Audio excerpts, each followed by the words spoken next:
अस्सलाम वालेकुम स्टूडेंट्स हम पढ़ रहे इलेक्ट्रॉन ट्रांसपोर्ट चेन। जिस तरह आप लोगों को पता है कि हमने इलेक्ट्रॉन ट्रांसपोर्ट चेन स्टार्ट किया है और मैंने आप लोगों को ये भी बताया था कि आप लोगों की आसानी के लिए मैंने इसको डिवाइड किया था 5 टॉपिक्स में, बजाय इसके कि हम इलेक्ट्रॉन ट्रांसपोर्ट चेन पर एक ही वीडियो लेक्चर बनाते फिर आप लोगों के लिए थोड़ा मुश्किल हो जाता है। इसलिए मैंने इसको जो कि है 5 एपिसोड्स में हमने इसको तकसीम किया है, 5 वीडियो में मैंने इसको डिवाइड किया है।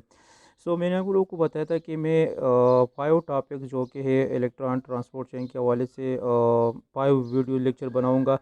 पहले टॉपिक जो कि है जो हमने डिस्कस भी किया था, ऑक्सीडेशन कैसे कहते हैं, इलेक्ट्रॉन ट्रांसपोर्ट चेन कैसे कहते हैं, या ऑक्सीडेटिव फास्फोरिलेशन कैसे कहते हैं, ये हमने डिस्कस भी किया था। ये हमारा पहला टॉपिक था।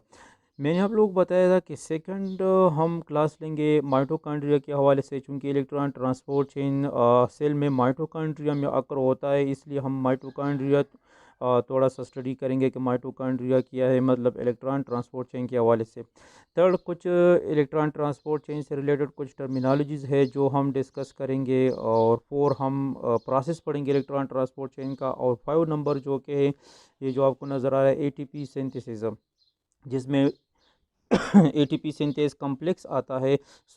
ये भी हम पढ़ेंगे। ये 5 डिफरेंट लेक्चर्स हम लेंगे और ये आप लोगों की आसानी के लिए, तो ताकि आप लोगों के लिए इजी हो जाए इलेक्ट्रॉन ट्रांसपोर्ट चेन। हम ये 5 वीडियोज़ लेक्चर बनाएंगे।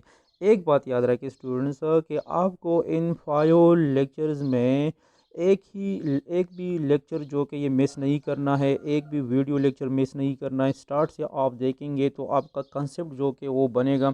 अगर आप बीच में एक भी वीडियो लेक्चर मिस करेंगे तो नेक्स्ट की आपको फिर समझ नहीं आएगा। सो ये हमने किया था पहले वीडियो में, ऑक्सीडेशन या इलेक्ट्रॉन ट्रांसपोर्ट चेन किसे कहते हैं, ऑक्सीडेशन किसे कहते हैं, या ऑक्सीडेटिव फास्फोरिलेशन किसे कहते हैं, ये हमने पहले वीडियो में डिस्कस किया था। और आज हम पढ़ेंगे माइटोकॉन्ड्रिया के माइटोकॉन्ड्रिया क्या है, इसका स्ट्रक्चर किस तरह है, इलेक्ट्रॉन ट्रांसपोर्ट चेन के हवाले से हम पढ़ेंगे कि इसका इलेक्ट्रॉन ट्रांसपोर्ट चेन के हवाले से क्या इसका क्या ताल्लुक़ है। ये पहला वीडियो लेक्चर जो कि हमने बनाया था, ये थोड़ा मैं आपको ये फिर दिखाता हूँ, जिसमें हमने डिस्कस किया था कि ऑक्सीडेशन कैसे कहते हैं, इलेक्ट्रॉन ट्रांसपोर्ट चेन कैसे कहते हैं, या ऑक्सीडेटिव फास्फोरिलेशन कैसे कहते हैं। हमने किया था ऑक्सीडेशन की, ऑक्सीडेशन क्या है, इलेक्ट्रॉन ट्रांसपोर्ट चेन में क्या आता है, यह हमने इलेक्ट्रॉन ट्रांसपोर्ट चेन डिस्कस किया था। अब या रिस्पायरेटरी चेन भी इसको कहते हैं। फिर लास्ट में मैंने आपको यही बताया था कि ऑक्सीडेटिव फास्फोरिलेशन का क्या मतलब है।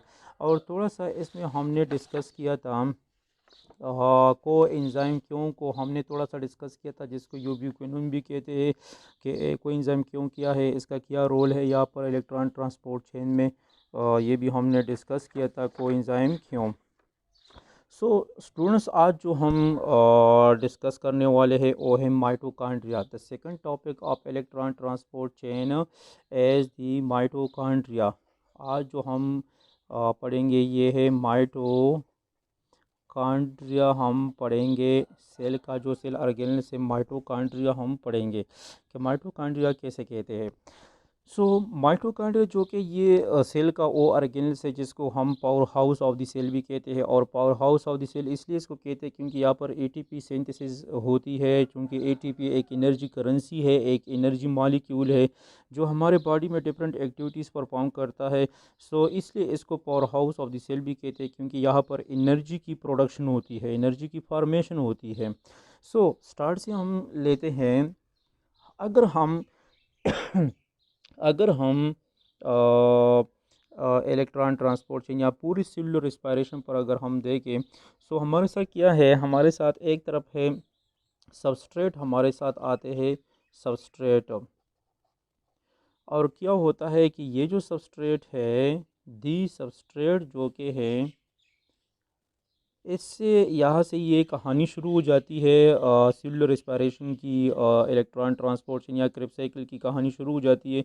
और फाइनली ख़त्म कहाँ पर होती है, ख़त्म जो कि है होती है ऑक्सीजन पर, यानी हमारे साथ दूसरे साइड पर है ऑक्सीजन। ऑक्सीजन जो कि है इस पर ये कहानी ख़त्म हो जाती है। क्या होता है कि यहाँ पर जो कि है इस सबस्ट्रेट से जो कि है हमारे साथ निकल जाते हाइड्रोजन या इलेक्ट्रॉन जो कि है निकल जाते हैं हाइड्रोजन या इलेक्ट्रॉन्स जो कि है ये रिमूव हो जाते हैं। और फिर क्या होता है कि ये हाइड्रोजन या ये इलेक्ट्रॉन जो कि है इसकी ट्रांसपोर्टेशन होती है, यानी यहाँ से ये ट्रांसपोर्ट हो जाते हैं टूवर्ड्स, इसकी ट्रांसपोर्टेशन होती है, यानी इसकी यहाँ पर ट्रांसपोर्टेशन होती है टूवर्ड्स ये ऑक्सीजन की तरफ जाते हैं। तो यहाँ पर यानी इन दोनों की जो कि हैं द हाइड्रोजन्स एंड इलेक्ट्रॉन्स, ये दोनों जो कि है इसकी ट्रांसपोर्टेशन होती है, ये ट्रांसपोर्ट हो जाते हैं टूवर्ड्स दी ऑक्सीजन। और हमारे साथ यहाँ पर किस तरह इसकी ट्रांसपोर्टेशन किस तरह होती है कि यहाँ पर हमारे साथ डिफरेंट एंजाइम्स होते हैं और को एंजाइम्स होते हैं जो इसकी ट्रांसपोर्टेशन में हेल्प देते हैं यानी हाइड्रोजन या इलेक्ट्रॉन्स की, ताकि ये सबस्ट्रेट से ये फाइनली जो ऑक्सीजन है हमारे साथ इसकी तरफ ये ट्रांसपोर्ट हो सके। यानी यहाँ पर जो कि है डिफरेंट एंजाइम्स एंड को एंजाइम्स होते हैं जो इसकी हेल्प करती है ट्रांसपोर्टेशन में, यानी enzymes, different enzymes and coenzymes are involved in this transportation of electrons and hydrogen.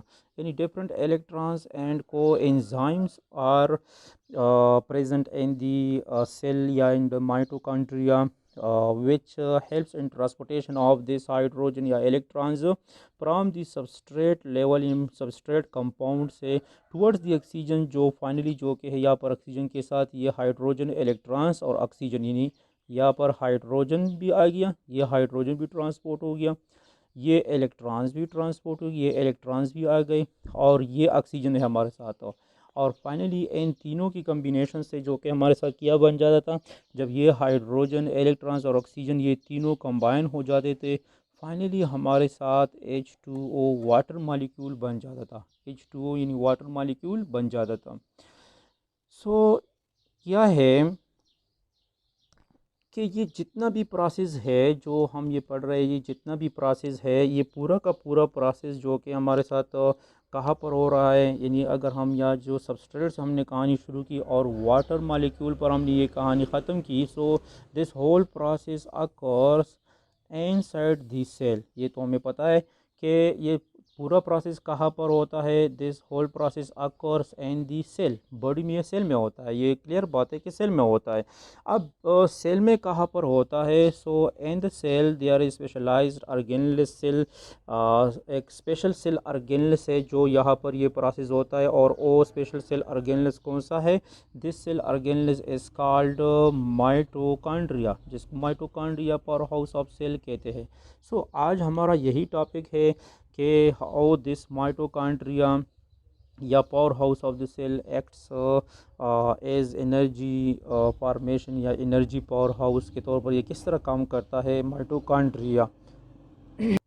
Mitochondria जो कि है ये इसका बहुत बड़ा डिटेल है, मतलब अगर हम डिटेल में जाए तो इसकी फिर बहुत बड़ी लेंथी लेक्चर बन जाएगी, लेकिन यहाँ पर मैं कोशिश करूँगा कि माइटोकॉन्ड्रिया का जो हम ये लेक्चर ले रहे हैं ये सिर्फ रिलेटेड हो इलेक्ट्रॉन ट्रांसपोर्ट चेन के से related, etc electron transport chain के साथ रिलेटेड हम पढ़ेंगे, यानी कोशिश करेंगे कि ज़्यादा डीप में हम नहीं जाएंगे, क्योंकि माइटोकॉन्ड्रिया जो कि डिटेल में अलग एक टॉपिक है, बहुत बड़ा टॉपिक है, लेकिन यहाँ पर हम इसको सिर्फ इलेक्ट्रॉन ट्रांसपोर्ट चेन के हवाले से यहाँ पर हम पढ़ेंगे। सो इसके लिए हम आते हैं माइटोकॉन्ड्रिया की स्ट्रक्चर की तरफ आ जाते हैं, the structure of mitochondria, structure of mitochondria.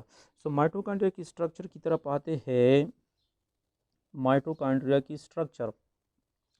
So structure में हम तीन चीज़ें मेन पढ़ेंगे, स्ट्रक्चर में हम मेन जो कि है इसके मेन तीन चीज़ें पढ़ेंगे, और वो तीन चीज़ें कौन कौन से है। एक नंबर हम पढ़ेंगे, first number outer membrane of the outer membrane of mitochondria, outer membrane हम पढ़ेंगे, आउटर मेम्ब्रेन पढ़ेंगे, आउटर मेम्ब्रेन हम। फिर हम नेक्स्ट पढ़ेंगे दूसरा जो कि है इनर मेम्ब्रेन हम पढ़ेंगे माइटोकॉन्ड्रिया का, inner membrane of mitochondria, inner membrane हम पढ़ेंगे। और थर्ड जो कि हम पढ़ेंगे माइटोकॉन्ड्रियल मैट्रिक्स। और ये तीन मेन पार्ट्स है माइटोकॉन्ड्रिया के, तीन मेन पार्ट्स है माइटोकॉन्ड्रियल मैट्रिक्स, माइटोकॉन्ड्रियल मैट्रिक्स हम पढ़ेंगे। ये तीन चीज़ें हम माइटोकॉन्ड्रिया के पढ़ेंगे, outer membrane, inner membrane and mitochondrial matrix हम पढ़ेंगे। इसमें ये हैं कि कुछ पार्ट्स इसके अंदर आते हैं, फिर फॉर एग्ज़ाम्पल जिस तरह याद रखें कि फिर आउटर और इनर मेम्ब्रेन के दरमियान जो कि है स्पेस आ जाता है जिसको कहते हैं इंटर मेम्ब्रेनल स्पेस, जिसको कहते हैं inter membranal space, inter membranes inter membranes space जिसको कहते हैं, इंटर मेम्ब्रेनस स्पेस जिसको कहते हैं। और फिर इनर मेम्ब्रेन के अंदर जो कि है यानी जो इनर स्पेस होता है, जो इनर मेम्ब्रेन जिसको कवर करता है वो मैट्रिक्स स्पेस है या माइटोकॉन्ड्रियल मैट्रिक्स भी इसको कहते हैं। अब इसमें क्या है कि हम पहले नंबर की तरफ आते हैं, आउटर मेम्ब्रेन की तरफ आते हैं कि आउटर मेम्ब्रेन में क्या होता है, आउटर मेम्ब्रेन ऑफ द माइटोकॉन्ड्रियम। पहले नंबर हम आते हैं आउटर मेम्ब्रेन की तरफ।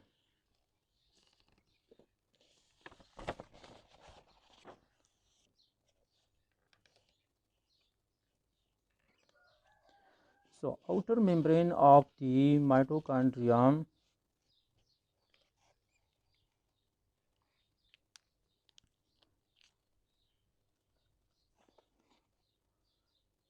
the first part of the mitochondria, outer membrane, outer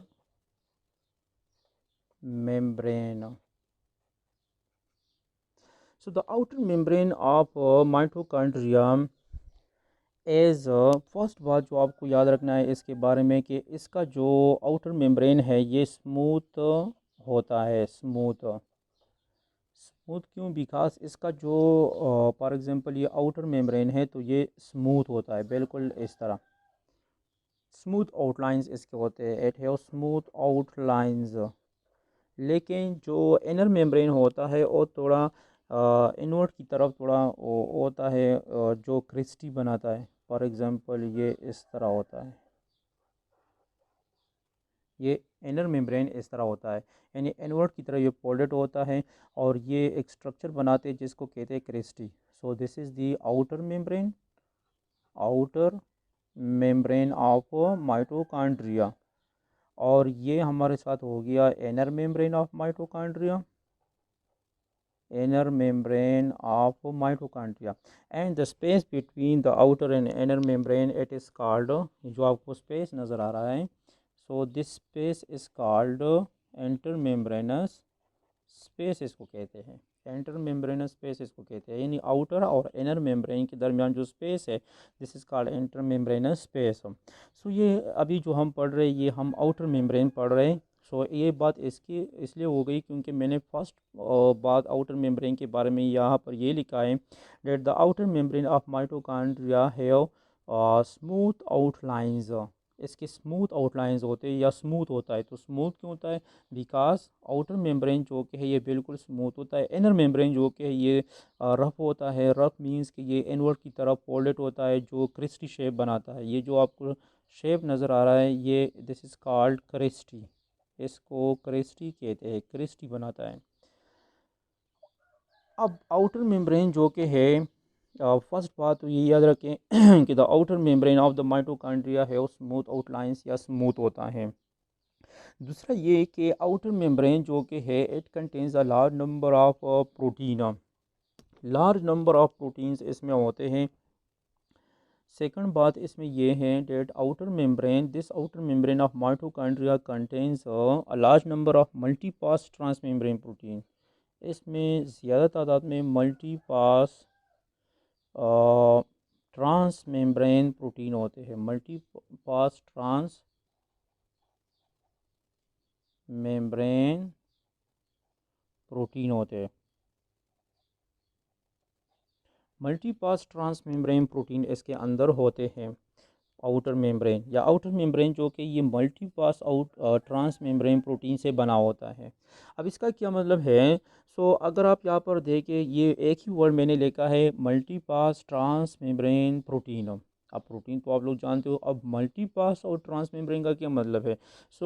क्या होता है कि सेल मेम्ब्रेन की जब हम बात करते हैं, किसी मेम्ब्रेन ख़ासतौर पर सेल मेम्ब्रेन की जब हम बात करते हैं, या माइटोकॉन्ड्रियल जो मेम्ब्रेन की हम बात करते हैं, ये आमतौर पर लिपिड और प्रोटीन से बने होते हैं। इसमें जो प्रोटीन होते हैं ये दो किस्म के होते हैं। जिस तरह आप अपने सेल मेम्ब्रेन में पढ़ा होगा कि for example if this is the cell membrane, अगर ये सेल मेम्ब्रेन, ये जो सेल मेम्ब्रेन का लिपिड बाइलेयर है, लिपिड बाइलेयर है ये।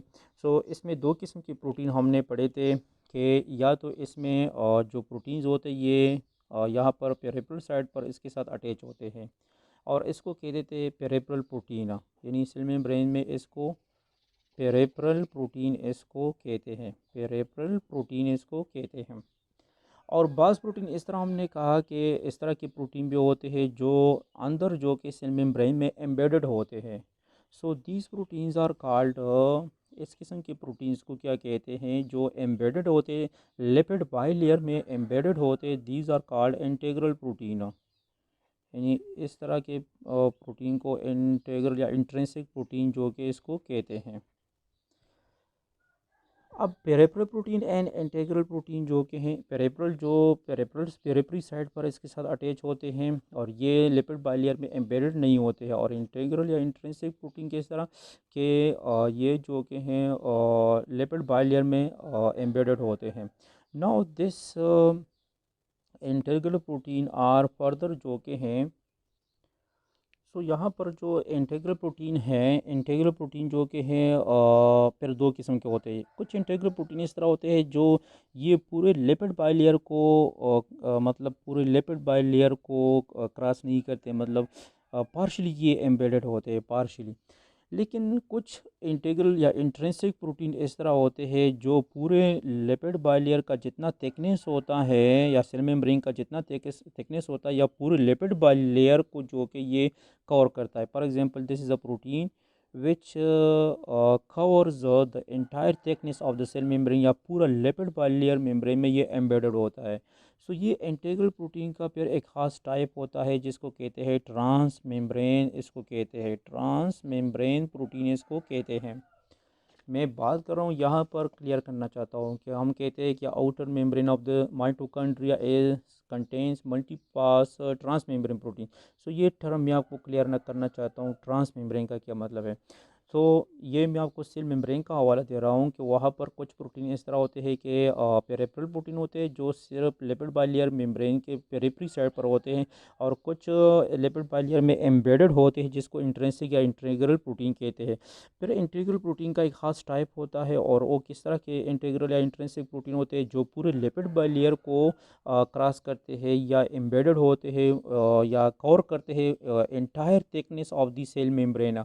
और ये इस किस्म के जो प्रोटीन होते हैं, ये इंट्रिंसिक प्रोटीन का एक ख़ास टाइप होते हैं जिसको ट्रांस मेम्ब्रेन प्रोटीन कहते हैं।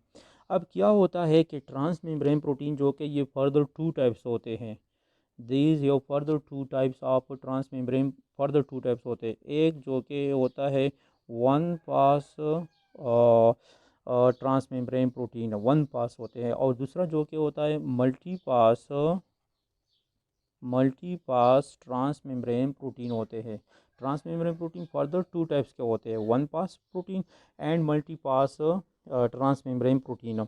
वन पास किस तरह होते हैं? जो एक ही बार जो कि है सेल मेम्ब्रेन को कवर करते हैं, सेल मेम्ब्रेन की थिकनेस को कवर करते हैं, जिस तरह ये मैंने ड्रा किया है, इसको कहते हैं वन पास। लेकिन मल्टी पास किसे कहते हैं? बास प्रोटीन इसमें इस तरह भी होते हैं, ये जो इंटीग्रल प्रोटीन है जो एक बार सेल मेम्ब्रेन को पूरा थिकनेस जो कि ये कवर करते हैं, फॉर एग्जांपल ये पूरा कवर किया, लेकिन दोबारा भी ये जो कि हैं ये दोबारा भी फिर आ जाते, फिर बाज़ औक़ात थर्ड टाइम पर ये, यानी 100 मिनट टाइम जो कि ये टर्न लेते हैं सेल मेम्ब्रेन में, इस तरह जो कि है ये सेल मेम्ब्रेन में एम्बेडेड होते हैं।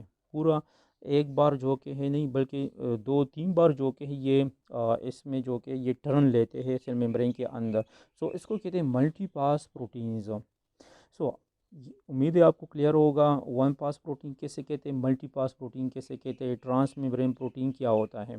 सो ये जो आउटर मेम्ब्रेन है माइटोकॉन्ड्रिया का, जो आउटर मेम्ब्रेन है, it is a transmembrane protein. अब आपको क्लियर होगा कि ट्रांस मेम्ब्रेन प्रोटीन का क्या मतलब है। अब ट्रांस मेम्ब्रेन प्रोटीन है लेकिन multi pass transmembrane protein है, मल्टी पास भी आपको क्लियर हो गया। दो चीज़ें हमने क्लियर की माइटोकॉन्ड्रिया के आउटर मेम्ब्रेन प्रोटीन के हवाले से। एक स्मूथ, ये इसका आउटर मेम्ब्रेन जो कि स्मूथ होता है। दूसरा आउटर मेम्ब्रेन कंटेन्स, इसमें क्या होता है, multi pass transmembrane protein इसके अंदर होते हैं।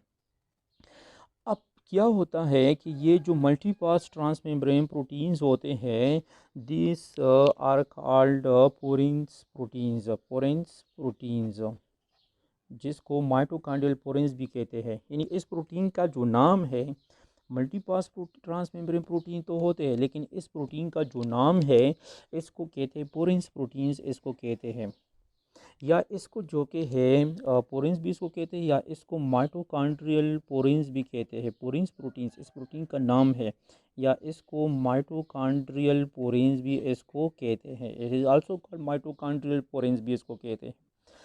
और इस प्रोटीन में, यानी इस माइटोकॉन्ड्रियल पोरेंस प्रोटीन में, इस प्रोटीन में जो कि है क्या होता है कि हमारे पास होते हैं channels. These proteins contains channels, यानी it is in the form of channels. ये प्रोटीन चैनल्स की शक्ल में होते हैं या चैनल्स पर मुश्तमिल होते हैं, चैनल्स। और इस चैनल्स के थ्रू, इस चैनल्स में क्या कमाल होता है, through these channels of proteins, जो जितने भी हमारे पास स्मॉलर मालिक्यूल्स है, या जो आइंस है, जितने भी स्मॉल मालिक्यूल्स है, ऑल दी स्मॉल मालिक्यूल्स, या जितनी भी आइंस है, calcium, hydrogen, sodium, potassium, etcetera etcetera, या जितने भी मेटाबोलाइट्स है, डिफरेंट मेटाबोलाइट्स जो कि हैं, ये इस चैनल्स के थ्रू माइटोकॉन्ड्रिया और साइटोसोल के दरमियान जो कि इसकी ट्रांसपोर्टेशन हो सकती है। फॉर एग्जांपल कुछ चीज़ें ऐसी होती है जो माइटोकॉन्ड्रियल मैट्रिक्स के अंदर बनते हैं। सो ये जब साइटोप्लाज्म की तरफ मूवमेंट करेंगे, so through this outer membrane, क्योंकि ये जो पोरेंस प्रोटीन्स है माइटोकॉन्ड्रिया के आउटर मेम्ब्रेन में, ये इसको जो कि है इसकी ट्रांसपोर्टेशन में हेल्प देता है। इट मीन्स कि जो आउटर मेम्ब्रेन है, outer membrane it have permeable nature. याद रखिए कि ये जो आउटर मेम्ब्रेन है ये परमिएबल होता है, परमिएबल होता है। परमिएबल का क्या मतलब है कि it allows all the small molecules, ions and metabolites to cross through it. ये इसको ट्रांसपोर्ट या इसको क्रॉस होने देते हैं आउटर मेम्ब्रेन के थ्रू, ये क्रॉस हो जाते हैं या इसकी ट्रांसपोर्टेशन होती है। और ये इसकी इसकी वजह क्या है, बिकॉज इसकी परमीबिलिटी का वजह क्या है, माइटोकॉन्ड्रिया के आउटर मेम्ब्रेन की परमीबिलिटी क्या वजह क्या है। अगर आपसे कोई पूछे कि क्यों ये परमीबल है, it is due to the presence of this type of proteins. इस किस्म के प्रोटीन्स की मौजूदगी की वजह से। और वो प्रोटीन्स क्या है, वो प्रोटीन्स है पोरेंस प्रोटीन्स, या जिसको माइटोकॉन्ड्रियल पोरेंस भी इसको कहते हैं, जिस पर मैंने आप लोगों को डिटेल में समझाया कि multi pass transmembrane protein है, ये चैनल्स इसमें होते हैं या ये चैनल्स की शक्ल में होते हैं। और ये इस चैनल्स के थ्रू जो कि ये आयंस या मालिक्यूल्स या मेटाबोलाइट्स को जो कि इसकी ट्रांसपोर्टेशन करते हैं, यानी इसके थ्रू ये सारी चीज़ें जो कि हैं, मालिक्यूल्स, आयंस या मेटाबोलाइट जो कि ये ईज़िली जो कि है एंटर हो जाते हैं inter membranes space, easily enter into intermembrane space, inter membrane space में आ जाते हैं, यानी साइटोप्लाज्म से इंटर मेम्ब्रेन स्पेस में आ जाते हैं। लेकिन अब बात यह है कि यहाँ तक तो ये आ गए, मतलब इंटर मेम्ब्रेन स्पेस, लेकिन आगे जब ये जाते हैं माइटोकॉन्ड्रियल मैट्रिक्स में तो इसको फिर इनर मेम्ब्रेन से भी गुजरना पड़ता है। यहाँ पर एक बात याद रखें कि ये जो आउटर मेम्ब्रेन है ये तो परमिएबल है, यानी ये तो सारे मॉलिक्यूल या आइंस वगैरह को जो कि अलाउ करते हैं कि आप अंदर आ सकते हैं। लेकिन जब ये स्पेस में, इंटर मेम्ब्रेन स्पेस में एक बार आ जाते हैं तो फिर इसका सामना इनर मेम्ब्रेन से होता है। अब इनर मेम्ब्रेन जो कि ये इम्परमिएबल होता है, ये सारे आइंस या मॉलिक्यूल्स या मेटाबोलाइट्स को जो कि ईज़िली क्रॉस होने नहीं देते हैं, ट्रांसपोर्ट नहीं करते, मतलब ईज़िली नहीं, क्योंकि इनर मेम्ब्रेन पर इम्परमिएबल है। लेकिन फिर वहाँ पर इस मालिक्यूल्स या आइंस की किस तरह ट्रांसपोर्टेशन होती है, ये अब हम पढ़ते हैं। अब सेकंड नंबर, हम आउटर मेम्ब्रेन के बाद हम आते हैं इनर मेम्ब्रेन की तरफ, inner membrane of the mitochondria. Number second, inner membrane of mitochondria, inner membrane की तरफ आते हैं। So the inner membrane is specialised, और स्पेशलाइज्ड क्यों है, क्योंकि ये वो पार्ट है माइटोकॉन्ड्रिया का जहाँ पर जो कि इलेक्ट्रॉन ट्रांसपोर्ट चेन अकर होता है। स्पेशलाइज्ड है, स्पेशल है। और स्पेशल क्यों है, क्योंकि इसमें ऐसे प्रोटीन्स होते हैं इनर मेम्ब्रेन में, या ऐसे इंजाइम्स है यहाँ पर, या ऐसे ट्रांसपोर्टर्स है या कैरियर है, जो इलेक्ट्रॉन ट्रांसपोर्ट चेंज जिसकी वजह से यहाँ पर होता है। इसलिए हम कहते हैं कि पूरे माइटोकॉन्ड्रिया में माइटोकॉन्ड्रियल मैट्रिक्स भी इंपॉर्टेंट है। ये मैं नहीं कह रहा हूँ कि मैट्रिक्स इंपॉर्टेंट नहीं है, क्योंकि वहाँ पर क्रेब साइकिल होता है और डिफरेंट प्रोसेसेस होते हैं, beta oxidation of fatty acids, urea cycle जो कि पार्शली वहाँ पर होता है। लेकिन इनर मेम्ब्रेन जो हमारा टॉपिक चल रहा है इलेक्ट्रॉन ट्रांसपोर्ट चेन, वो सारा इस इनर मेम्ब्रेन में होता है। क्योंकि यहाँ पर सारे वो इलेक्ट्रॉन कैरियर्स, इलेक्ट्रॉन ट्रांसपोर्टर्स, या वो जो कॉम्प्लेक्सेस हम प्रोसेस में फिर पढ़ेंगे कि कॉम्प्लेक्स 1 2 3 4 जो इलेक्ट्रॉन ट्रांसपोर्ट चेन में इन्वॉल्व है, ये वो सारी चीज़ें जो कि यहाँ पर या ATP सिंथेस कॉम्प्लेक्स जो है सारे इनर मेम्ब्रेन में होते हैं। सो ये थोड़ा स्पेशलाइज्ड है हमारे लिए, स्पेशल मेम्ब्रेन है माइटोकॉन्ड्रिया का।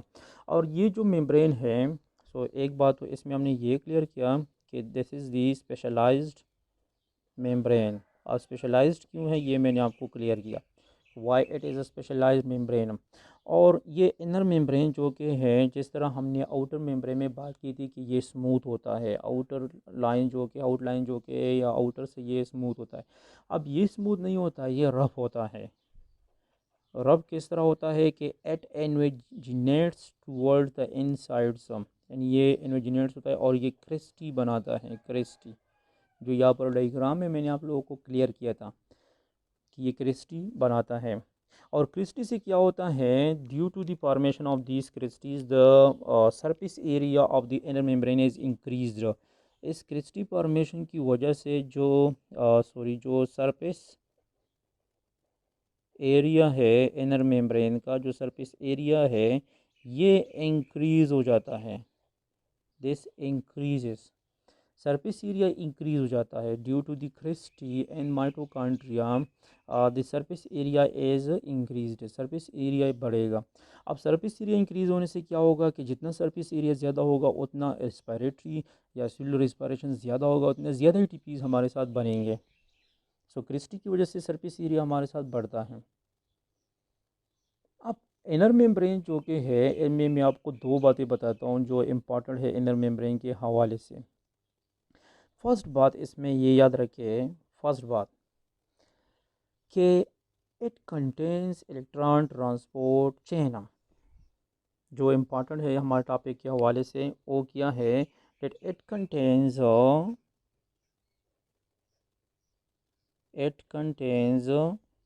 electron transport chain, it contains electron transport chain।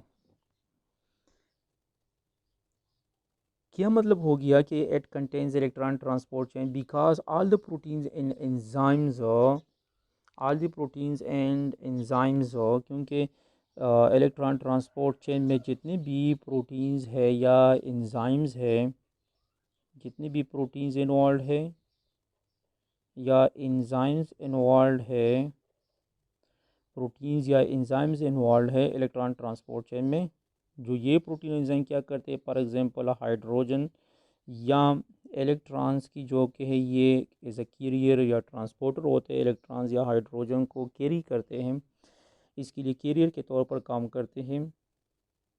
सो ये सारे प्रोटीन्स और एंजाइम जो कि है इलेक्ट्रॉन ट्रांसपोर्ट चेन के अंदर जो यूज़ होते हैं, ये इनर मेम्ब्रेन में होते हैं। या इसमें जो इलेक्ट्रॉन ट्रांसपोर्ट चेन में जो हम पढ़ेंगे नेक्स्ट, जो ATP सिंथेज है, ATP सिंथेज कॉम्प्लेक्स जो कि हैं एटीपी सिंथेज जो होता है, जिसकी वजह से एटीपी की फॉर्मेशन होती है, जो कॉम्प्लेक्सेस में हम पढ़ेंगे इलेक्ट्रॉन ट्रांसपोर्ट चेन में, this is also occurs in inner membrane. और ये लार्ज ट्रांस मेम्ब्रेन प्रोटीन है माइटोकॉन्ड्रिया के इनर मेम्ब्रेन में। ATP synthase, it is a large transmembrane protein which is occurs in inner membrane. अब पहली बात तो यहाँ पर ये याद रखनी चाहिए कि it is a specialised membrane in mitochondria. Specialised का बाद हमने क्लियर किया, क्यों? क्योंकि जितनी भी इलेक्ट्रॉन ट्रांसपोर्ट चेन में जितनी भी प्रोटीन या एंजाइम हाइड्रोजन या इलेक्ट्रॉन के कैरियर या एक्सेप्टर या डोनेटर या एक्सेप्टर के तौर पर जो यूज़ होते हैं, और जो हमारे साथ मेन प्रोटीन है एटीपी सिंथेज कॉम्प्लेक्स जो कि हैं, ये भी इस इनर मेम्ब्रेन में होता है, जो एक लार्ज ट्रांस मेम्ब्रेन प्रोटीन है एटीपी सिंथेज। तो पहली बात तो ये याद रखें। दूसरा जो कि है इनर मेम्ब्रेन के हवाले से, वो ये हैं जो इम्पॉर्टेंट भी है, वो ये हैं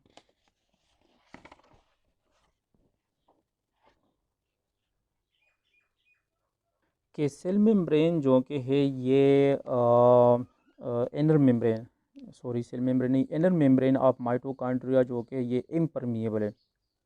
दूसरे इंपॉर्टेंट पॉइंट की तरफ आते हैं inner membrane of the mitochondria के हवाले से, that the inner membrane of mitochondria is impermeable. ये इम्परमिएबल होता है, इट इज़ इम्परमिएबल। इम्परमिएबल का क्या मतलब है कि जितने भी स्मॉलर मालिक्यूल्स है या जो यानी जितने भी स्मॉल मालिक्यूल्स हैं, चाहे स्मॉल मालिक्यूल्स हैं या आइंस है या मेटाबोलाइट्स है, ये इसके थ्रू जो कि है ट्रांसपोर्ट नहीं हो सकते या कैरी नहीं हो सकते हैं। फॉर एग्ज़ाम्पल स्मॉल मालिक्यूल्स या आइंस वगैरह कौन कौन से हैं? फॉर एग्ज़ाम्पल हम बात करते हैं यहाँ पर एटीपी की, एडीपी की, इनऑर्गेनिक फॉस्फेट की, जीटीपी हमारे साथ हो गया, जीडीपी हो गया, सिट्रेट, पायरुवेट, सारी चीज़ें जो कि हमारे साथ स्मॉलर मालिक्यूल्स में आते हैं, जो इसके थ्रू जो कि पास नहीं होते हैं। अब ये चीज़ें जो कि हैं आउटर मेम्ब्रेन में तो मसला नहीं था, क्योंकि वहाँ पर हमारे साथ पोरेंस प्रोटीन्स थे जिसके थ्रू ये इजीली क्रॉस होते थे। अब यहाँ पर अगर ये इम्परमिएबल है और इसको आसानी से जो कि ट्रांसपोर्ट नहीं होने देते, तो फिर इसकी ट्रांसपोर्टेशन किस तरह होती है? So for this transport, so for their transportation, इसकी ट्रांसपोर्टेशन के लिए, सो फॉर देयर ट्रांसपोर्ट, हमारे साथ इस मेम्ब्रेन के अंदर, इस इनर मेम्ब्रेन के अंदर कुछ स्पेशल कैरियर्स होते हैं या ट्रांसपोर्ट सिस्टम होते हैं स्पेशल। ये नहीं होता है कि बस इम्परमिएबल है, ये सारी चीज़ें इससे ना अंदर जाएंगे ना बाहर की तरफ जाएंगे, मतलब नहीं, इसकी ट्रांसपोर्टेशन होती है, लेकिन किस चीज़ के थ्रू? थ्रू स्पेशलाइज्ड कैरियर के थ्रू, स्पेशलाइज्ड कैरियर के थ्रू और ट्रांसपोर्ट सिस्टम होता है। स्पेशलाइज्ड कैरियर और ट्रांसपोर्ट सिस्टम के थ्रू इसकी ट्रांसपोर्टेशन होगी। अब ये जो ट्रांसपोर्ट सिस्टम या स्पेशलाइज्ड कैरियर है, ये जो स्पेशलाइज्ड कैरियर या जो ट्रांसपोर्ट सिस्टम पाए जाते हैं इसके अंदर, इनर मेम्ब्रेन के अंदर, इसके थ्रू जो कि है इन चीज़ों की, यानी जो स्मॉल मालिक्यूल्स आइंस या मेटाबोलाइट्स होते हैं, इसकी ट्रांसपोर्टेशन या केयरिंग होगी। फॉर एग्जांपल, अब मैं आपको एग्जांपल के तौर पर हमारे साथ इसमें यानी inner membrane of mitochondria there is a carrier which is called adenine nucleotide carrier. Adenine nucleotide carrier होता है। इस कैरियर के थ्रू जो कि हैं क्या होता है? Through this carrier, adenine nucleotide carrier, adenine nucleotide जो अब इसको क्या कहते हैं? फॉर एग्जांपल इसको कहते हैं एडेनिन न्यूक्लियोटाइड ट्रांसलोकेज, इसको कहते हैं ट्रांसलोकेज। इसको क्या कहते हैं? ट्रांसलोकेज, एडेनिन न्यूक्लियोटाइड ट्रांसलोकेज इसको कहते हैं। और ये क्या करता है? This causes the transportation of ADP. ये हमारे साथ एडीपी की जो कि है ट्रांसपोर्टेशन करती है। अब ये एक कैरियर है, एडानी न्यूक्लियोटाइड कैरियर, या जिसको एडानी न्यूक्लियोटाइड ट्रांसलोकेज भी जिसको कहते हैं, जिसके थ्रू ये एडीपी जो के हैं इसकी कैरिंग होगी, ट्रांसपोर्टेशन होगी। So for the transportation there are specialised carrier या ट्रांसपोर्ट सिस्टम होता है, जिसके थ्रू ये सारे मालिक्यूल्स चाहे एडीपी हो, एटीपी हो, फॉस्फेट हो, जीटीपी हो, जीडीपी हो, सिट्रेट, पायरुवेट एक्सेट्रा, इन सारी चीज़ों की ट्रांसपोर्टेशन होगी। अब हमने दो चीज़ें इनर मेम्ब्रेन के बारे में पढ़े। एक तो हमने इनर मेम्ब्रेन के बारे में पढ़ा कि वो स्पेशलाइज्ड है। क्यों स्पेशलाइज्ड है? क्योंकि सारे जो इलेक्ट्रॉन ट्रांसपोर्ट चेन के लिए जो इतने भी प्रोटीन या इंजाइम्स चाहिए, वो सारे इलेक्ट्रॉन ट्रांसपोर्ट चेन के जो इंजाइम्स या प्रोटीन्स है वो माइटोकॉन्ड्रिया के इनर मेम्ब्रेन में होते हैं। दूसरी बात हमने क्या कही माइटोकॉन्ड्रिया के इनर मेम्ब्रेन के हवाले से कि ये इम्परमिएबल होता है। इम्परमिएबल का क्या मतलब है? फिर इन चीज़ों की ट्रांसपोर्टेशन किस तरह होती है? कुछ कैरियर्स या ट्रांसपोर्ट सिस्टम के थ्रू होती है। ये बात भी हमने क्लियर किया। थर्ड, एक बात ये भी याद रखिए ट्रांस मेम्ब्रेन प्रोटीन के sorry inner membrane of mitochondria के हवाले से कि ये जो मेम्ब्रेन है ये रिच होता है। इनर मेम्ब्रेन ऑफ माइटोकॉन्ड्रिया एक ख़ास किस्म का फॉस्फोलिपिड होता है जिसको कहते हैं कार्डियोलेपिन, जिसको कहते हैं कार्डियोलेपिन। इससे ये इसमें ये होता है कार्डियोलेपिन। कार्डियोलिपिन जो कि ये एक फॉस्फोलिपिड है, यानी दिस इज़ अ फॉस्फोलिपिड जो मौजूद होता है माइटोकॉन्ड्रिया के इनर मेम्ब्रेन में। इसको कार्डियोलिपिन क्यों कहते हैं? कार्डियो वर्ड इसमें यूज़ हुआ है। कार्डियो इसलिए कहते हैं क्योंकि फर्स्ट टाइम जो ये कार्डियोलिपिन डिस्कवर हुआ था ये एनिमल्स में डिस्कवर हुआ था, एनिमल हार्ट में। First time it was identified an animal heart में जो कि ये आइडेंटिफाई हुआ था, इसलिए इसको कार्डियोलेपिन कहते हैं। ये कार्डियोलेपिन जो कि बैक्टीरियल मेम्ब्रेन में भी होता है, it is also found in bacterial membrane. Phospholipid cardiolipin जो कि it is also found in bacterial membrane. और ये मैंने यहाँ पर क्यों डिस्कस किया कार्डियोलेपिन? ये इसलिए कि अगर आपसे कोई पूछे कि इनर मेम्ब्रेन जो कि हैं माइटोकॉन्ड्रिया का इनर मेम्ब्रेन क्यों इम्परमिएबल है, why the inner membrane of mitochondria is impermeable, so इसका आंसर ये है because of the presence of a special phospholipid molecule which is called cardiolipin phospholipid। इसकी वजह से, इसकी मौजूदगी की वजह से जो कि है क्या है कि inner membrane of the mitochondria is impermeable. Cardiolipin जो कि है ये इसकी मौजूदगी की वजह से इनर मेम्ब्रेन जो माइटोकॉन्ड्रिया का है ये इम्परमिएबल है। और इसका यहाँ पर काम किया है, कार्डियोलेपिन का यहाँ पर दो फंक्शंस है। अगर हम इसके फंक्शन डिस्कस करें कि कार्डियोलेपिन का इनर मेम्ब्रेन ऑफ माइटोकॉन्ड्रिया में क्या फंक्शन है, सो एक फंक्शन तो ये है जो हमने ऊपर डिस्कस किया कि it makes the inner membrane of the mitochondria impermeable. और दूसरा जो इसका फंक्शन है वो ये है कि ये जो इनर मेम्ब्रेन में डिफरेंट प्रोटीन्स और एंजाइम्स होते हैं इसको रेगुलेट करते हैं। Second, it regulates different it regulates different enzymes and proteins present in inner membrane of mitochondria। Mitochondria के इनर मेम्ब्रेन में जो मुख्तलिफ एंजाइम्स और प्रोटीन्स होते हैं इसको रेगुलेट रखते हैं। एक इसका रेगुलेशन फंक्शन है और दूसरा ये फंक्शन क्या है कि it makes the inner membrane impermeable. अच्छा, अब हम आते हैं माइटोकॉन्ड्रियल मैट्रिक्स की तरफ। सेकंड यानी हमारे साथ मेम्ब्रेन, सेकंड मेम्ब्रेन भी ख़त्म हो गया, इनर मेम्ब्रेन। थर्ड आते हैं माइटोकॉन्ड्रियल मैट्रिक्स की तरफ। Number third,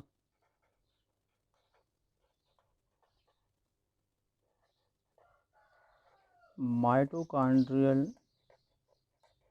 matrix. So mitochondrial matrix जो कि हैं it is a gel like, ये जेल लाइक होता है। Mitochondrial matrix as a gel like, it is gel like. और तकरीबन ये 50% जो कि है प्रोटीन होता है, 50% इट इज़ प्रोटीन।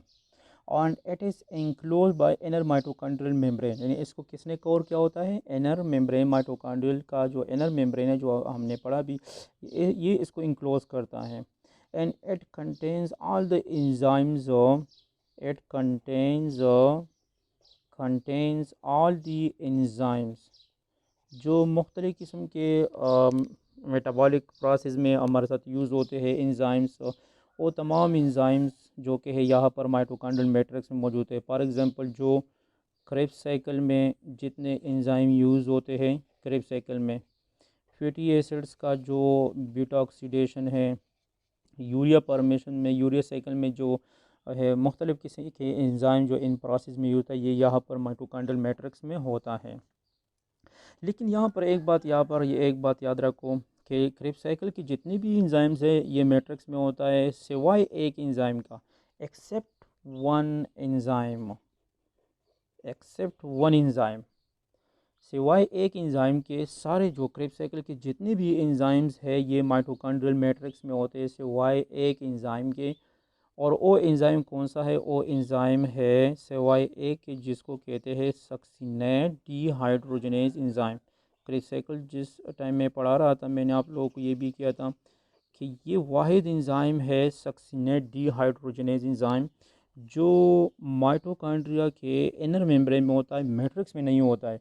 बाकी क्रेब्स साइकिल की जितनी भी एंजाइम है, इस एक एंजाइम के सिवा जितनी भी एंजाइम्स है क्रेब्स साइकिल के, वो तमाम एंजाइम जो कि मैट्रिक्स में होते हैं। सिर्फ ये एक एंजाइम सक्सिनेट डीहाइड्रोजनेज ये इनर मेम्ब्रेन में मौजूद होता है। अब इसके अलावा माइटोकॉन्ड्रियल मैट्रिक्स में तमाम जो कोएंजाइम्स वगैरह यूज़ होते हैं, फॉर एग्जांपल NAD होता है, FAD है, ADP है, फॉस्फेट है, इनऑर्गेनिक फॉस्फेट है, माइटोकॉन्ड्रियल DNA जो होता है, माइटोकॉन्ड्रियल RNA भी मैट्रिक्स में होता है, माइटोकॉन्ड्रियल राइबोसोम जो कि है ये भी मैट्रिक्स में होता है। यानी ये तमाम चीज़ें जो कि मैट्रिक्स में होते हैं, NAD, FAD, ADP और फॉस्फेट, माइटोकॉन्ड्रियल का जो DNA है, माइटोकॉन्ड्रियल का जो RNA है, राइबोसोम्स है, ये भी मैट्रिक्स में होते हैं। सो ये स्ट्रक्चर हो गया माइटोकॉन्ड्रिया का जिसमें हमने आउटर मेम्ब्रेन पढ़ा, कौन से प्रोटीन इसमें होते हैं, फिर हमने इंटर मेम्ब्रेन स्पेस पढ़ा, फिर इनर मेम्ब्रेन पढ़ा, इनर मेम्ब्रेन में कौन से प्रोटीन्स होते हैं, कार्डियोलेपिन की हमने बात की, और फिर हमने बात की मतलब माइटोकॉन्ड्रियल मैट्रिक्स पर कि मैट्रिक्स में क्या क्या होता है। अब मैं एक चीज़ यहाँ पर ऐड करता हूँ, यहाँ पर थोड़ा डिस्कस करता हूँ ताकि हमारे साथ इलेक्ट्रॉन ट्रांसपोर्ट चेन का जो प्रोसेस है वो बाद में हमारे लिए थोड़ा इजी हो जाए। पहले वाले लेक्चर में मैंने जो कि को एंजाइम क्यों के बारे में थोड़ी सी बात की थी, यहाँ पर मैं साइटोक्रोम्स के बारे में थोड़ा सा यहाँ पर डिस्कस करूँगा, एक ही चीज़ में साथ में क्लियर करूँगा साइटोक्रोम्स पर। साइटोक्रोम्स क्या है, साइटोक्रोम जो कि है ये इलेक्ट्रॉन कैरियर के तौर पर हमारे साथ काम करते हैं, यानी cytochromes acts as a electron carrier, ये इस इलेक्ट्रॉन कैरियर के तौर पर काम करता है क्योंकि बिकॉज ये इलेक्ट्रॉन एक्सेप्ट करते हैं फिर ये इलेक्ट्रॉन डोनेट भी करते हैं, इसलिए ये एज अ कैरियर के तौर पर काम करते हैं because it accept electron and then donate it to another molecule another compound. And cytochromes are basically, अगर केमिकली आपसे कोई पूछे कि केमिकली साइटोक्रोम्स क्या है, तो केमिकली साइटोक्रोम जो कि ये प्रोटीन्स होते हैं, chemically it is proteins in nature. Cytochrome जो कि ये प्रोटीन्स इन नेचर होते हैं और याद रखिए कि साइटोक्रोम के ईच मॉलिक्यूल में हमारे साथ आयरन का एक एटम होता है, यानी each molecule of cytochromes, each molecule of cytochromes contains one atom of iron, one atom of iron, यानी आयरन का एक एटम होता है आयरन का। अब आयरन जो कि है ये जो साइटोक्रोम में होता है ये दो फॉर्म में होता है, अच्छा ये टू फॉर्म में होता है, एक जो कि है या तो फेरिक फॉर्म में या ये फेरस फॉर्म में होता है, यानी एक इसका फेरिक फॉर्म है, फेरिक फेरिक फॉर्म, और दूसरा इसका जो कि है ये फेरस फॉर्म होता है, ferrous form, ferric and ferrous form इसके होते हैं। फेरिक फॉर्म कौन सा है, यानी फेरिक फॉर्म जो कि हमारे पास है आयरन 3+, और फेरस फॉर्म कौन सा है, आयरन 2+। क्या होता है कि जब ये जो फेरिक फॉर्म है, जब ये इलेक्ट्रॉन गेन करता है, व्हेन इट गेन्स इलेक्ट्रॉन, जब ये इलेक्ट्रॉन गेन करता है तो ये फेरिक फॉर्म से कन्वर्ट हो जाता है फेरस फॉर्म में। और ये फेरस फॉर्म जब वापस एक इलेक्ट्रॉन लूज़ करता है तो फिर ये वापस फेरस फॉर्म कन्वर्ट हो जाता है फेरिक फॉर्म। ये तो एक इंटर कन्वर्टेबल है। ऑक्सीडेशन रिडक्शन रिएक्शन होते हैं, इलेक्ट्रॉन गेन करता है दूसरे फिर लूज़ करता है, तो फिर इन्हीं एक दूसरे में इंटर कन्वर्टेबल होते हैं, डिपेंड करता है इलेक्ट्रॉन पर। अब याद रखिए कि वन साइटोक्रोम मॉलिक्यूल जो कि है, one cytochrome molecule, one cytochrome molecule, it contains या it carries one cytochrome molecule carries only one electron. In one cytochrome molecule जो कि है ये सिर्फ एक इलेक्ट्रॉन को कैरी कर सकता है, सिर्फ एक इलेक्ट्रॉन को कैरी कर सकता है। अब हमारे पास जो इलेक्ट्रॉन्स है इलेक्ट्रॉन ट्रांसपोर्ट चेन में वो दो इलेक्ट्रॉन्स होते हैं, इसलिए हमें दो इलेक्ट्रॉन्स के लिए फिर दो मॉलिक्यूल्स ऑफ साइटोक्रोम्स के चाहिए, यानी साइटोक्रोम्स के दो मॉलिक्यूल हमारे साथ चाहिए। अभी तक जितने साइटोक्रोम जो कि है टाइप्स, फिर डिफरेंट टाइप्स होते हैं हमारे साथ साइटोक्रोम्स के। सो अभी तक जो कि हैं साइटोक्रोम्स के कितने टाइप्स डिस्कवर्ड हुए हैं या आइडेंटिफाइड हुए हैं साइटोक्रोम्स के। सो 5 टाइप्स है, बेसिकली तीन होते हैं A B C, लेकिन इसमें साइटोक्रोम बी है, साइटोक्रोम C1 है, साइटोक्रोम C है, साइटोक्रोम A है एंड A3 है। यानी ये 5 टाइप्स हो गए, B C1 C A A3। अब क्या है कि ये 5 साइटोक्रोम में ये जो फर्स्ट 2 साइटोक्रोम्स है, थोड़ा आप लोगों के लिए इजी हो जाएगा प्रोसेस, एक एक चीज़ हम यहाँ पर एक्सप्लेन करेंगे। ये जो फर्स्ट दो है बी और C1 जो साइटोक्रोम है, ये इलेक्ट्रॉन ट्रांसपोर्ट चेन प्रोसेस में हम पढ़ेंगे ये कॉम्प्लेक्स 3 बनाता है। अब कॉम्प्लेक्स 3 क्या है, यहाँ पर कंफ्यूज होने की ज़रूरत नहीं है, ये आगे हम पढ़ेंगे प्रोसेस में। सिर्फ आप यहाँ पर ये याद रखें, सिर्फ आप लोगों के लिए यहाँ पर ये ज़रूरी है कि आपको ये याद हो कि ये जो फर्स्ट 2 साइटोक्रोम्स है बी और C1, ये इलेक्ट्रॉन ट्रांसपोर्ट चेन में कॉम्प्लेक्स 3 बनाता है। ना व्हाट इज़ कॉम्प्लेक्स 3, यहाँ पर मैं क्वेश्चन मार्क लगाता हूँ, यानी ये बाद में जब हम प्रोसेस पढ़ेंगे या जो टर्मिनोलॉजी जो हमारा तीसरा लेक्चर है उसमें हम क्लियर करेंगे। और ये जो A और A3 है ये इलेक्ट्रॉन ट्रांसपोर्ट चेन में this makes complex 4 of electron transport chain. A और A3 ये दोनों जो के हैं, A और A3 जो के हैं ये कॉम्प्लेक्स 4 बनाता है। It makes a complex 4 of electron transport chain, complex 4 बनाता है। अब कॉम्प्लेक्स 4 क्या है, यहाँ पर भी मैं क्वेश्चन मार्क लगाता हूँ, ये भी हम प्रोसेस में या टर्मिनोलॉजी में पढ़ेंगे। ये सिर्फ साइटोक्रोम्स पर कि या अभी तक जो कि ये साइटोक्रोम्स अभी तक डिस्कवर हुए या आइडेंटिफाई हुए B C1 C A A3। पहले दो जो मैंने यहाँ पर लेके B और C1 ये कॉम्प्लेक्स 3 बनाता है, और लास्ट 2 जो कि A और A3 ये कॉम्प्लेक्स 3 बनाता है, और A A3 जो कि complex 4 of electron transport chain बनाता है।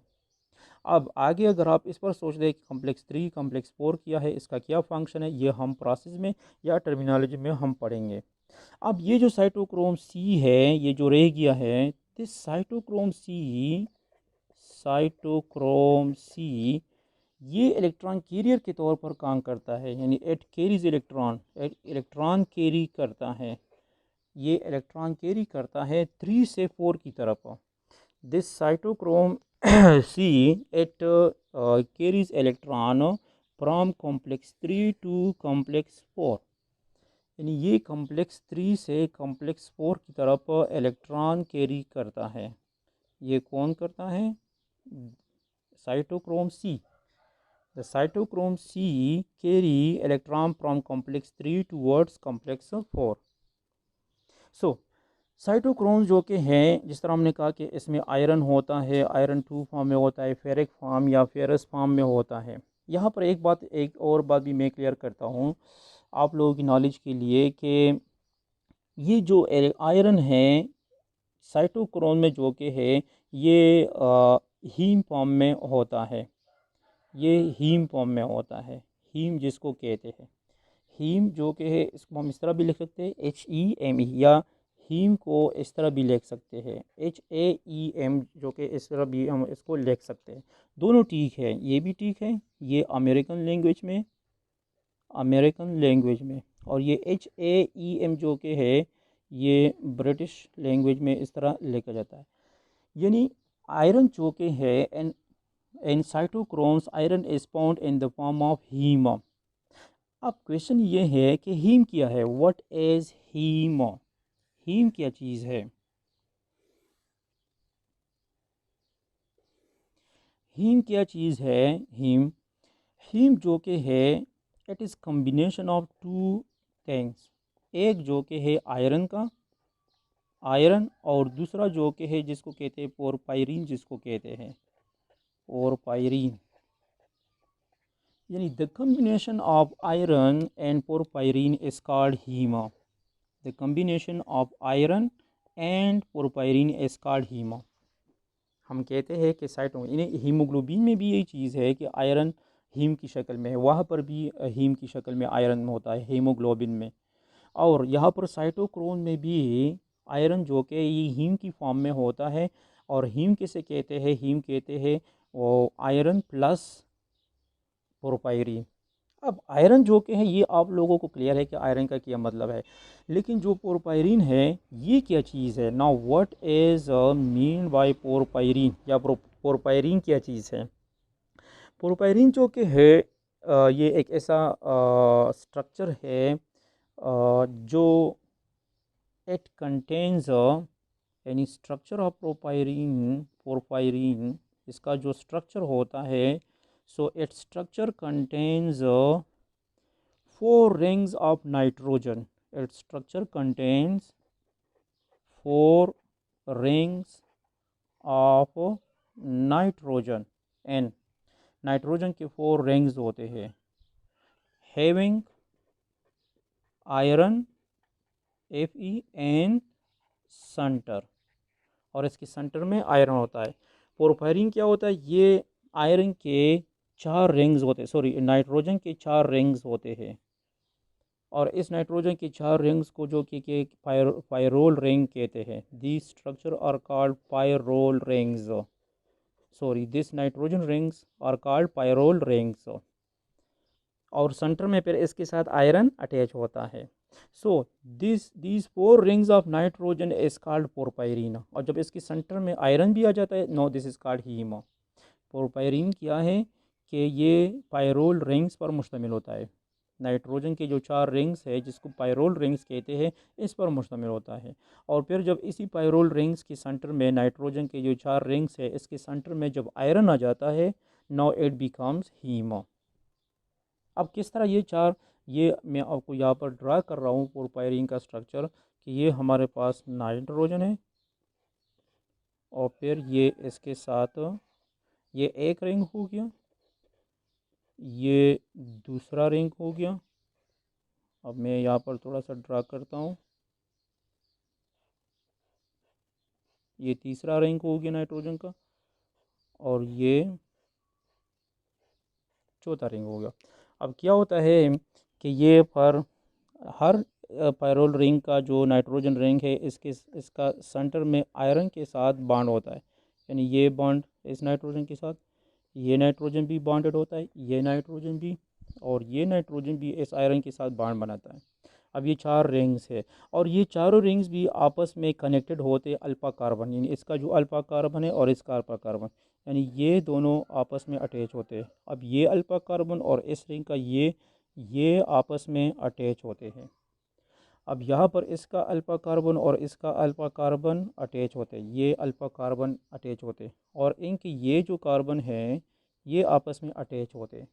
यानी चारों रिंग्स आपस में अटैच होते हैं। These rings are called pyrrole rings और इसको पोरपायरीन कहते हैं। और जब इसके सेंटर में आयरन आ जाता है, जो हर नाइट्रोजन रिंग का जो नाइट्रोजन है ये इस आयरन के साथ बॉन्ड बनाएगा।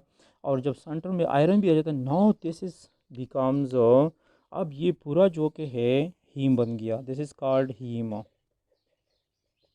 अब हेमोग्लोबिन में भी ये है और साइटोक्रोम में, फिर हेमोग्लोबिन और साइटोक्रोम के हीम में डिफरेंस होता है, और डिफरेंस क्या है वो फिर हम बाद में पढ़ेंगे, ठीक है ना। लेकिन यहाँ पर हीम की बात हो रही है कि पोरपायरीन सेंटर में आयरन। अब आयरन का जो इस नाइट्रोजन के साथ बाड है तो कौन सा बाड है? सो केमिस्ट्री लैंग्वेज, जो केमिस्ट्री के लोग हैं इसको बेहतर समझते हैं, इसको कोऑर्डिनेशंस कहते हैं या कोऑर्डिनेशन बाड बनाता है, और इसको कोऑर्डिनेशन कॉम्प्लेक्स कहते हैं। इसका जो बाड है इसको कोऑर्डिनेशन कॉम्प्लेक्स इसको कहते हैं। आयरन जो नाइट्रोजन के साथ बाड बनाता है ये कोऑर्डिनेशन बाड है, कोऑर्डिनेशन कॉम्प्लेक्स इसको कहते हैं। मतलब ये कि जो नाइट्रोजन के साथ जो एक इलेक्ट्रॉन पेयर है, जो लॉन पेयर ऑफ इलेक्ट्रॉन जो रह जाता है, तो ये इलेक्ट्रॉन क्लाउड जो कि ये आयरन में ये सलाहियत है कि ये इस इलेक्ट्रॉन को अट्रैक्ट थोड़ा कर सके, अपनी तरफ अट्रैक्ट कर सके। सो ये बॉन्ड जो कि इसको कोऑर्डिनेशन या कोऑर्डिनेशन कॉम्प्लेक्स कहते हैं, इसके थ्रू आयरन जो कि नाइट्रोजन के साथ बॉन्ड बना सकता है फोर रिंग्स ऑफ नाइट्रोजन के साथ, and this structure is called porphyrin. और जब पोरपायरीन के सेंटर में आयरन जाता है, now this is called heme. And heme ये हमारे साथ साइटोक्रोम में होते हैं आयरन। सो ये था हमारे साथ माइटोकॉन्ड्रिया। माइटोकॉन्ड्रिया के साथ हमने थोड़ा डिस्कस किया साइटोक्रोम्स को भी, cytochromes found and inner membrane, और फाइव टाइप से B, C1, CA, A3। B और C1 ये कॉम्प्लेक्स 3 इलेक्ट्रॉन ट्रांसपोर्ट चेन का कॉम्प्लेक्स 3 बनाता है। ये क्या, ये अब हम आगे पढ़ेंगे बाद में। और A3 जो कि ये कॉम्प्लेक्स 4 बनाता है इलेक्ट्रॉन ट्रांसपोर्ट चेन का। और C जो कि है ये इस 3 से 4 की तरफ इलेक्ट्रॉन कैरी करता है। सो दिस इज़ द माइटोकॉन्ड्रिया। इंशाल्लाह आप वेट करें, नेक्स्ट थर्ड जो लेक्चर हमारा होगा वो होगा इंशाल्लाह जो कुछ टर्मिनोलॉजीज़ है जो रिलेटेड है इलेक्ट्रॉन ट्रांसपोर्ट चेन से रिलेटेड हो। ये हमारा साथ थर्ड टॉपिक है कि कुछ टर्म्स है related two electron transport chain, complexes की बात करेंगे, NADPH जो डिहाइड्रोजनेज एंजाइम है, FADH2 के बारे में हम बात करेंगे। कुछ टर्मिनोलॉजीज़ है जो हम पढ़ेंगे इलेक्ट्रॉन ट्रांसपोर्ट चेन के हवाले से, फिर प्रोसेस पढ़ेंगे, फिर ATP सिंथेसिस पढ़ेंगे। दो टॉपिक हमारे साथ हो गए ऑक्सीडेशन का, माइटोकॉन्ड्रिया का। ये 3 टॉपिक इंशाल्लाह रह जाते हैं। तो थैंक यू।